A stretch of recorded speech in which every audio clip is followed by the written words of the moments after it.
Nous avons travaillé d'arrache-pied, impulsé et impulsé encore, si conscients que nous sommes, que le temps nous est compté, et que demain, par une volonté gouvernementale aussi inflexible qu'impopulaire, une métropole imposée de Paris pourrait nous conduire au tout droit dans une intercommunalité de casernes.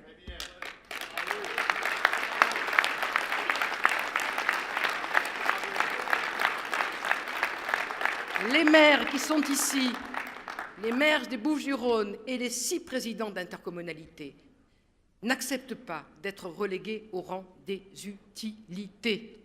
Les élus de terrain que nous sommes ont la proximité chevillée au corps et c'est pourquoi cette métropole-là, ce grand machin, comme dirait De Gaulle, nous la rejetons telle qu'elle nous est imposée en grande dévoreuse de compétences et de liberté d'action.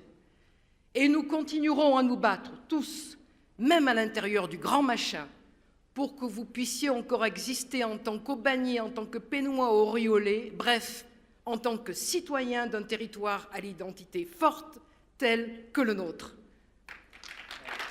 Eh oui.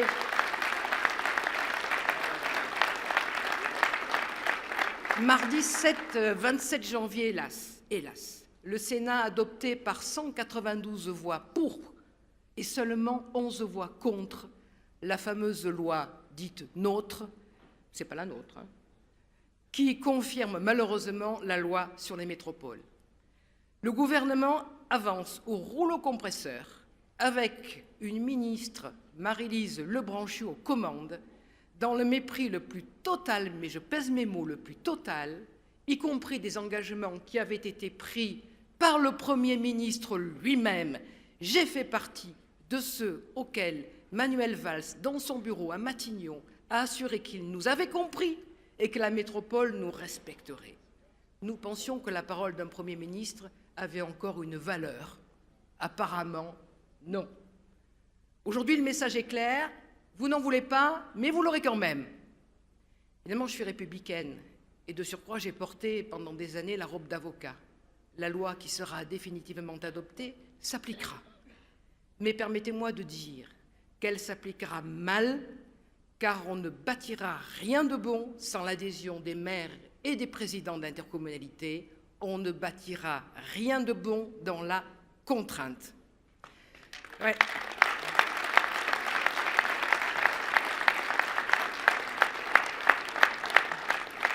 Comme l'a dit le président du Sénat, Gérard Larcher, la caractéristique de nos élus locaux, et la formule s'applique encore mieux aux maires d'ailleurs, c'est qu'ils sont à portée d'engueulade. Serge Perrotino, tu le rappelais dans tes vœux.